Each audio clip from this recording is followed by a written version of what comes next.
craft beer scene. Is there something that y'all are going to unveil or something that'll tickle the fancy of those that may be attending this year that you've kind of got under wraps until now? We're still kind of figuring it out. It's kind of tough with a group of this many good brewers for us to, step in and kind of run the show. But this year we're actually going an opposite approach. And in the past years, we've done, 20 to 30 of our own beers being served at the festival. And this year we're only going to go with probably 9 to 10 max. So you took your foot off the gas. Yeah, take the foot off the gas. It's not just that, it's kind of more to showcase our friends and I think it's kind of just fun for us to also have our staff go and drink beers with these people and hang out and not have to stand at our booth and serve all day. And so it's kind of intentionally we're going to go with less is more this year. But we are going to do, like we have in the past, our invitational only Medianoche, which is our barrel-aged beer. The ingredients are still top secret, mostly because I haven't decided on them yet. I like your style, my friend. Yeah, if you wait till the last minute, it only takes a minute. So that's kind of my style when it comes to this beer every time. So we're excited about whatever it's going to be, though. I like how he approached that, Chris. He's like, "Don't worry, it's going to be dank, but I'm not going to tell you what's in it because I don't even know what's in it." Yeah. It's like the white mystery airhead. Everybody knows, but nobody knows. Right, exactly. And the other thing for me is like it'll just come to me in a dream, and I'll be like, "Oh shit!" Like I'll wake up and write it down in my notebook, and then we'll go and make it happen. Like everything else. Is it like Jerry Seinfeld and jokes? You write shit down in the middle of the sleeps? Yeah, I have dreams about beer. It's really annoying because I just can't get away from it ever. But yeah, so I do have that, and I'll write it down, and then we'll make them. That's fucking wild. All right, so enough of that. Let's talk a little bit more about what we can all expect. So for those that, Roy, I guess this may lean on you. If somebody wants to get in the game, obviously as a consumer, how does one go about getting tickets or making sure they can be involved in the party that's going on next month? I mean, the biggest thing is like it is a ticketed event, and we do, I guess, what are we doing with Shay? I'm trying to think about this. There's a variety of ways. Don't worry, we can edit it out if you put your foot in your mouth. There's a variety of ways to get involved. There's just too many on your list. No, I would say the best thing to do would actually probably go to our invitational website. So that's just gonna be weldwerksinvitational.com. And then right there's the whole shebang, just kind of listed out all the brewery partners that are going to be there, what the event's going to look like, a bunch of local spots to check out, things to do around Colorado, plus the actual tickets themselves. And just kind of just a description of like what to expect in the sessions and everything else. So that's where to go. And that's kind of how to actually get involved. And yeah, it should be a freaking blast. So weldwerksinvitational.com, I guess, is our best bet. Also on eventbrite.com. If you just search Weldwerks, it should show up as well. Hell yeah. Okay. All right. So this question is actually going to be for Kristen. Kristen, you kind of know the lay of the land.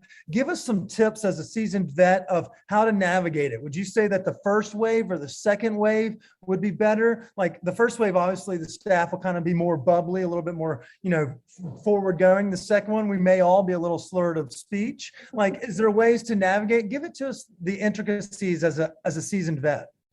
Yeah, everyone thinks that the first session is the best one, but the truth is everyone thinks that oh, I gotta get the first session because what if they run out, or what if they don't have this run.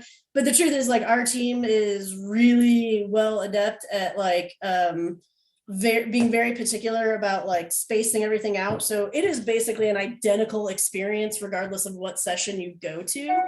The crazy thing is it's almost like planning your trip if you want to hit up the brewery and stuff like that, because we've got tons of awesome beer releasing that whole weekend and everything. We do close down the tap room a little bit early on Saturday to prepare for an epic brewers after party. But yeah, it's kind of just unfortunately hotel rooms are mostly gone already. So if you're interested in coming, definitely want to try to keep eyes on it for any availabilities that pop up. But basically downtown actually has some super cool spots to offer too. So just come in and make it a day of it. Our sessions are short. They're only 3 hours. People used to think that was kind of wild, but you're looking at like 10% beers, man. So you get that. Yeah. But yeah, we just got some cool stuff going on at the tap room too. So you definitely want to carve out some time to do both, which is why honestly, I think second session is the way to go, just because you get to see everything going on at the tap room, partake in our festivities over there. But yeah, no one thinks really much of Greeley. But our downtown whoa. We don't slander small towns on this podcast. So awesome. Love we that. only shit on specific places and people. So y'all are totally good. Greeley is not on our shit list. So you're good. Fantastic. Yeah. So yeah, man, Or fuck away. But yeah, like I said, the website actually points out like some cool spots in town. So most people are coming up. Obviously, you're not driving back to Denver or anything like that. So yeah, find some lodging, figure out a place to stay, make a whole weekend of it. We're staying with Skip. We actually cleared that before this episode already happened. Yeah, see, there's the head nod of confirmation. I love it. Okay, so it sounds like we have a kick-ass party. My intuition was right, Chris. We are second session people. It lets everybody kind of get a little seasoned, a little bit watered down, so we don't come in there like a bullet out of a gun. I think that's our play, Chris. We go second sesh. Yeah, and we can roll into the brewery beforehand and say hey to some folk and get a good look around. It's been a minute since I've been up there, so I'm fucking stoked. I like it. Okay, so before we let y'all go, I know we've held y'all for about 25 minutes. I said I wouldn't keep y'all over 30, but I'm a liar. So here's a quick question. I know the Juicy Bits. I think most folks probably know that one as probably being one of the fan favorites. What is your personal favorite beer that y'all have on tap right now that's especially a vibe for the summer? And if y'all all say the same thing, we're going to mute two of you. They all just giggled because they all were going to say the same thing. There's a lot. Let's start with Roy. There's a lot of beers. What are you vibing on right now? Like, let's say the shift is done. You're going to get your shift beer. What's the one you're going to that's on tap? Which one is it? I was gonna say that one. Man, right, we're about to Roy, all get say the someone same thing right now. No, we're gonna come up with different things. Okay, we're gonna do different. I'm gonna throw a wild. I'll go last. Okay. I'll go last. Okay. And then I'll be I think we all know which one we want to say, but all right. So say what you want to say. yeah. Okay. Well, yeah. First thing that came to mind was Twisting Vines for sure. Yeah. There you go. Cool. I'll switch mine. Yeah. Great beer. It's kind of like, I mean, obviously it's hinting at the obvious there as far as like kind of what's actually West Coast brews. The West Coast style. And yeah, it is kind of brewed with was it Skip? It's got a hop called sativa in it. There you go. It's got a hop What's up? called Sticky Fingers. And it's kind of like a dank. We try to make it every year around the 420 time. Yeah. To celebrate hops and the day. Leave it in the sun, gets a little skunkier. It's pretty good actually. I don't recommend leaving beer in the sun. Yeah, I know that people judge me for that, but that beer I actually kind of enjoyed. I saw Kristen go shit as if Yeah. she was, but I mean, there's y'all do have a litany or an array of different varietals. So there is something for everyone. Throw out a couple others that people are vibing on during the summertime, whether it be in the tap room or one you can just find in the local liquor store for those that maybe don't live in Kansas. What's the hibiscus? The hibiscus watermelon cucumber. Yeah, that one's hibiscus, actually hibiscus watermelon cucumber sour. Just because, well, obviously the flavor combination is awesome, but it's like not too sweet and it's like not too sour. It's just like pure It's refreshing. Yeah. It's watermelon cucumber hibiscus sour. It's the actual name. Yeah, there we go. It's a long one. You can remember all of it. Yeah. Skip remembers that in his sleep. He writes it down. That's Came to him in how his we sleep. got there. All right, and Skip, give us the finale. Close us All right, down strong. So What's a good my beer for the finale summer? is being released this week, but I've been drinking them off the tank for a while, and that is our chill cold IPA. So we make it usually exclusively in the summer, but it's kind of like a crisp IPA. It's a little bit of like a hazy, juicy flavor profile, but also with like the clean, crisp a little bit of dankness that you'd find in a West Coast and a lager. So it's kind of a mashup of all three of those styles. We've been doing chill for a little while, and it's kind of cool to see the cold IPA style kind of growing, people doing it. So yeah, that would be so you're just constantly siphoning off beer from the tank? constantly. You know how they talk up Chris, how restaurants lose most of their money through like employee theft? That's fucking Skip. Skip's No, it's up not there employee hamming theft. up. It is called tasting, and it is Whose job it's description? in part of my job. Okay, 2 ounce increments, 2 ounces. Well, if you just keep pouring 2 ounces into a 16-ounce glass, it's the same thing. You call that power hour. Yes. Well, y'all, I appreciate y'all giving us a little bit of insight, not only into y'all's history and the scene, a little background into the badass festival that we're invitational, excuse me, that we have coming up on June 25th. You can get tickets on eventbrite.com. Search Weldwerks, WELDWERKS, for those that may throw a loop into them. I'm not sure if y'all have listened to our podcast in the past, but if y'all have, sorry for wasting your time. But we like to ask all of our guests a couple questions just to kind of like, break the ice at the end. We've talked a lot of beer.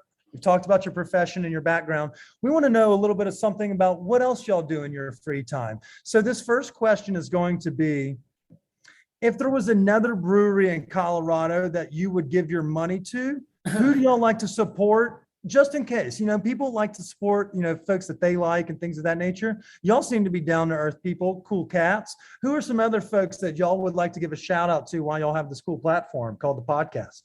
Take the Weldwerks hat off too. I totally 100% go with my top three would be Outer Range up in Frisco, Cohesion in Denver, and also Our Mutual Friend in Denver. Those would be my top three choices. If I'm going to drink, those are where I'm drinking at. Chris just like gave the head nod of approval, and he doesn't even get that from his dad. That's how much he liked your call right there. Kristen, you've been around the scene for about 10 years, Colorado vibes.